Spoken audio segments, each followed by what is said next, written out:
I hear it a lot about, I feel like I'm on an island. It isn't just our industry, but it's everyone's industry because they see everybody else and what everybody else is doing and how they're successful on social media when none of that matters.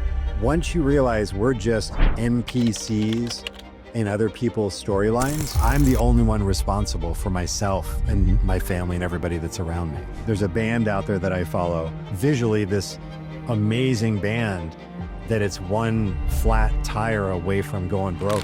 And I get the feel that a lot of people, not just companies, and a lot of advisors in this industry are that same way. We get caught in the rut of this is how it's always been. The firms that are going to be truly, really, really successful are the firms that have... It's the never-ending quest of finding that thing until you... Hello, Mr. Collins. Hello, Mr. Conrath. Here we are. Finally. Nice. Yeah, dude. So first, before we start off, okay, this is kind of our episode 2.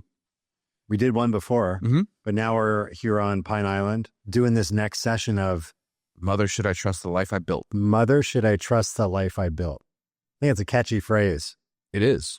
It is, because it offers so much for self-reflection. And I think as a society, we've gotten away from that to a degree.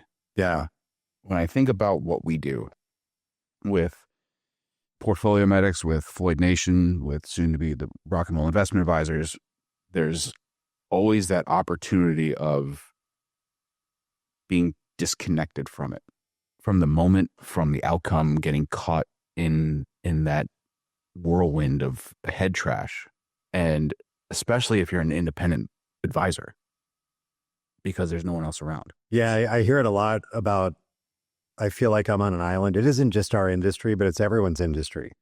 I was talking to a lady and she's part of a sales coaching team, and they bring in salespeople from all the different industries and they get together and they have these masterminds, or what they call them.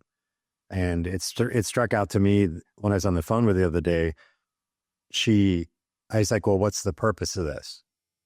Well, it's to network, it's this. I'm like, no, what's the real purpose of this? And she said, it's because all of us feel alone and on an island. And we want to bounce ideas off of everyone, tax planning and business planning. And how do we set up our LLCs or our S Corps or our C Corps? What do we do for this? What do we do for that? Right. And I'm like, wow, that's a really familiar feeling. Yes. Because as independent financial advisors or money managers, financial advisors in particular, especially for the independents, there's a real sense of isolationism. Mm-hmm. Mm-hmm. So Mother, Should I Trust the Life I Built is kind of built a little around that. It's like, how can we, if that's what we want, then awesome. But if we want to feel more connected and more part of a community, then I guess this is what we're trying to do, is connect with everyone on that level. You can either feel a part of a community or you can be a cog in the wheel that feeds the community.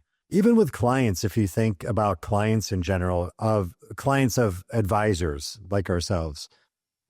And by the way, for anyone who doesn't know what we do, we're a registered investment advisory firm, and we're managing, as of right now, just about $750 million of assets. So I'm going to stop you right there. Yeah. That is more than one comma. It's odd. It's a weird way of thinking about it. Yeah. But it's being a family-run firm. Yeah.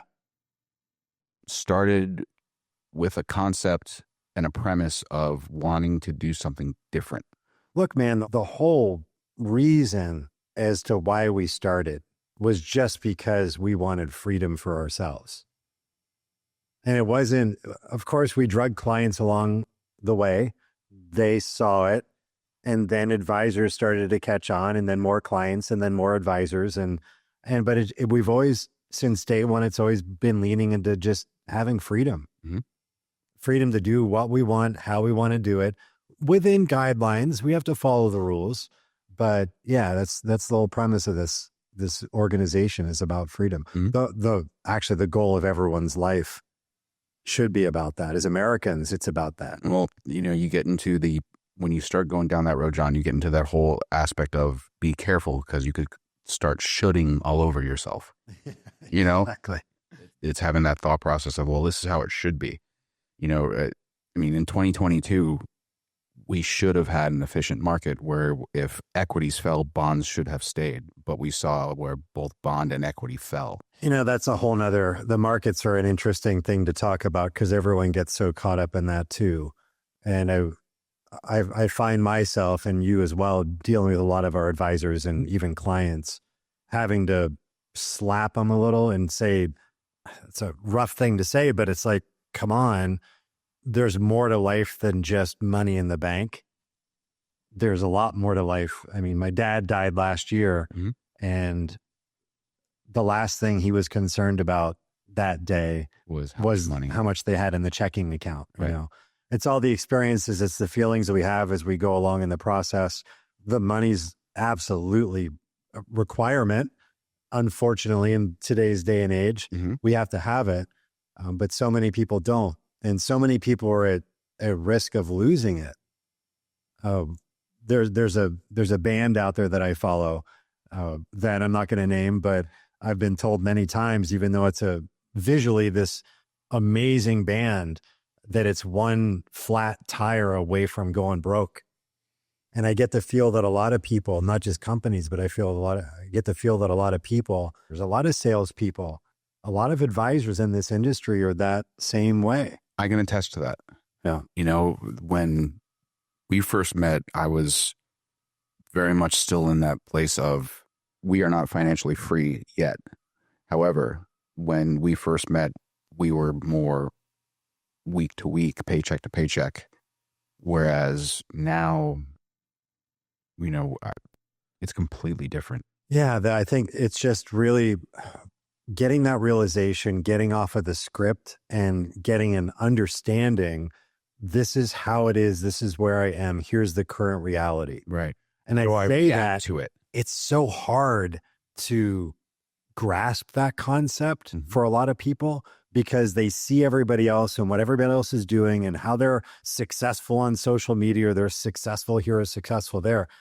When none of that matters, once you realize we're just NPCs in other people's storylines, and it doesn't really matter what someone else is doing, your success or failure really doesn't have anything to do with me. I'm my own lane.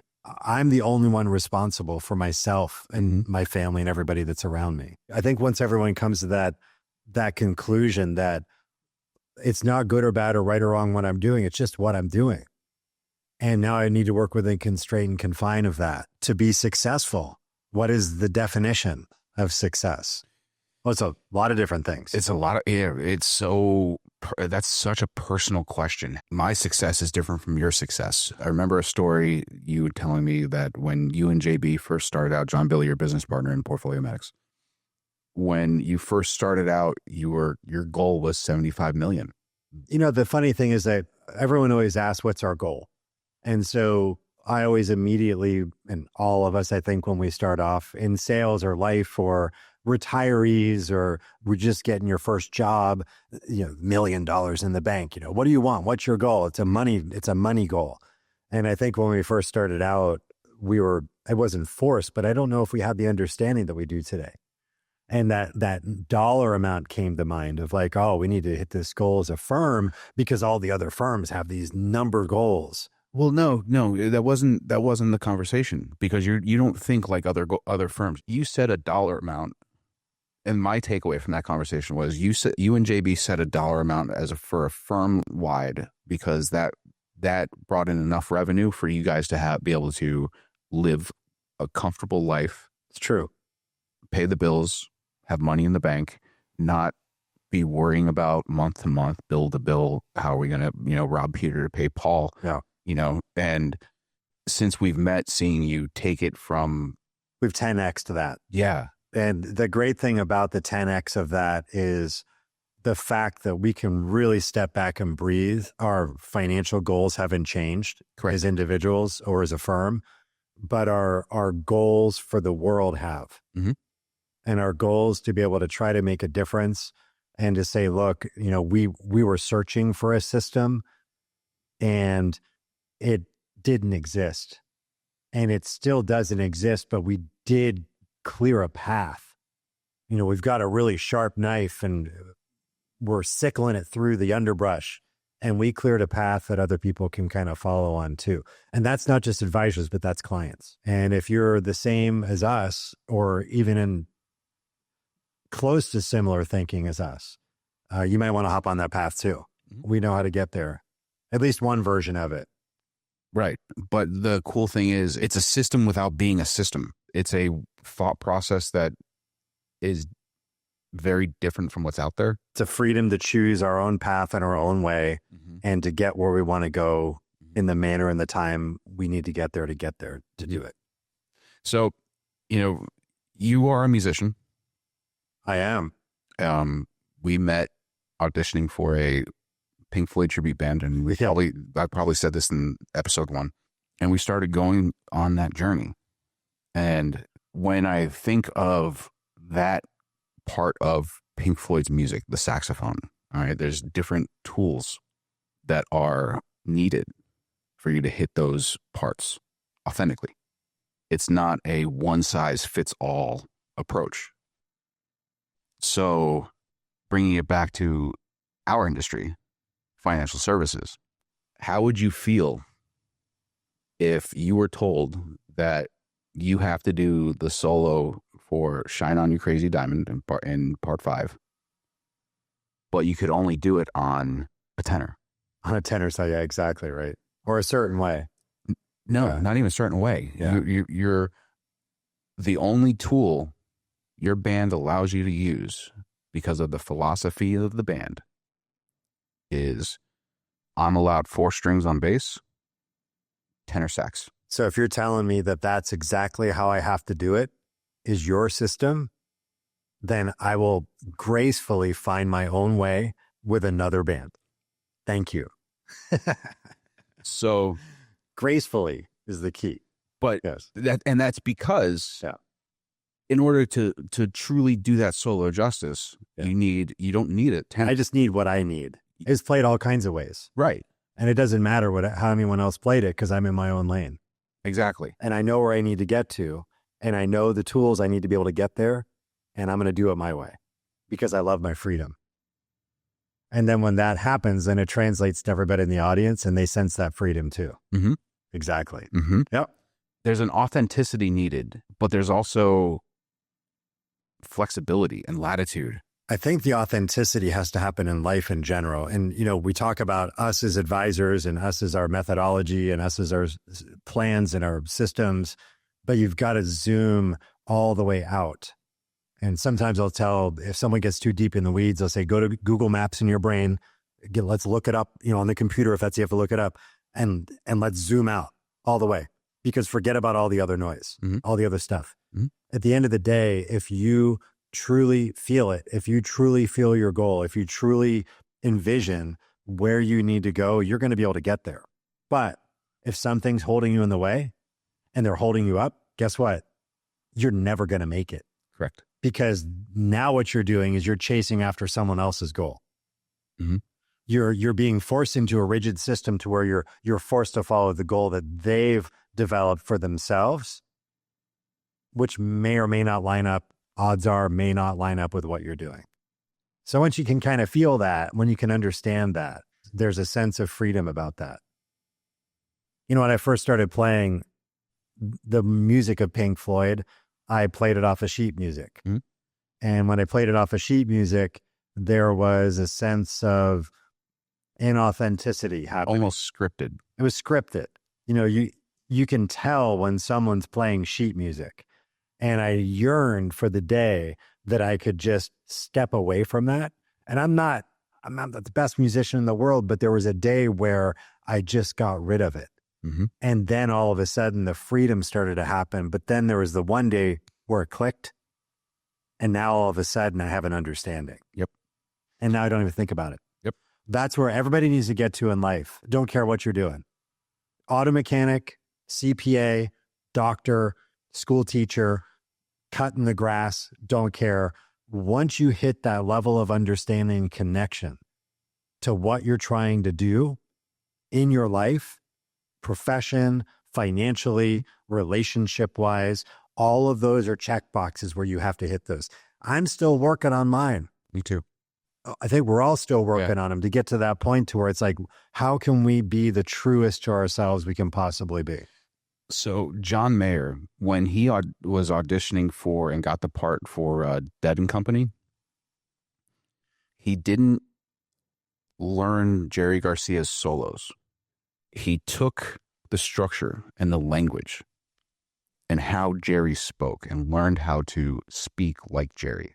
Even closer to home to hit it for you, Brendan and McDonald and Ray Nesbitt have both spent a lifetime building up a set of skills to be able to speak like David Gilmour musically.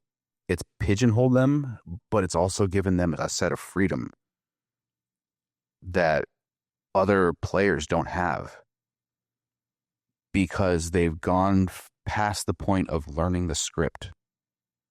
You've gone past the point of learning the talking points and having to have them, that sheet here to say, oh, well, yeah, oh, we're at, oh, don't forget to say that, we're at 41 in, for the PE ratio in the market. So don't forget to bring that up. It's already there. And I think what advisors are missing to a degree, and what successful advisors have, they're missing the soul. And they're missing the soul, they're missing the feel, they're missing the genuineness. I think it needs to be said again. A lot of advisors and a lot of clients are missing the soul to their lives because they're afraid to ask the question, is this the only, we get second opinions on everything in life. When my wife tells me that I pissed her off and I've done something that's made her upset, I go to my dog and I get a second opinion because he tells me that she's wrong, that I'm the best thing that's on this planet. So I trust him. Osiris is right. But it seems like we get caught in the rut of, this is how it's always been. This is, modern portfolio theory is this, or take it outside of financial services, IULs, Cutco, booking a band has to be done this way. Yes. It has to be done a certain way. It doesn't, but actually, no, it does. The firms that are going to be truly really, really successful are the firms that have the knowledge that they need to give their people the latitude and freedom to be able to operate how they operate, as long as it's within the guidelines. Look, not everyone's meant to start their own firm, and not everyone's meant to run their own firm. We all have our own jobs to do. Yeah. I am not that guy to own a firm. And there's not every advisor starts their own firm. If they did, all we'd have is firms out there. Right. But, aligning yourself with the one that resonates the best is the key. Sometimes it revolves around looks. Sometimes it revolves around data. Sometimes it revolves around soul. And sometimes it's a combination of all of those things. But it's the never-ending quest of finding that thing until you, as an advisor or client, you enter into a relationship with a person or an organization that makes you resonate and make you feel like you belong. Yeah. And there's no sense in stopping that journey until you get to the end goal. There was a infomercial from back in the late 90s, early 2000s. It was a piece of machinery to be able to cook whatever, the tagline, and you set it and forget it. That tagline is the death of everything. It's necessary to keep stability, but for those of us who don't want to just set it and forget it, well, it also creates opportunities. So then by the thought process, by having that thought process of set and forget it. To set it and forget it, to me, it's very critical to have infrastructure. It's critical to have a base or a core of stability. Mm-hmm. Without that core of stability, you can't explore the edges, right? Without the core of stability, it's chaos completely. Right. So for those of us, in especially in our industry, financial services industry as money managers, we can explore that core with everybody, but we can also explore the fringes of it too. Mm-hmm. And to be able to bring unique insights to individuals as to how to do things differently that may resonate with them a little bit more, because they're also on that, I don't want to say fringe, it's a negative word, but they're not in the standard method. They don't want to follow the standard method. Mm-hmm. They want a little more improvisational feel to it. Yep.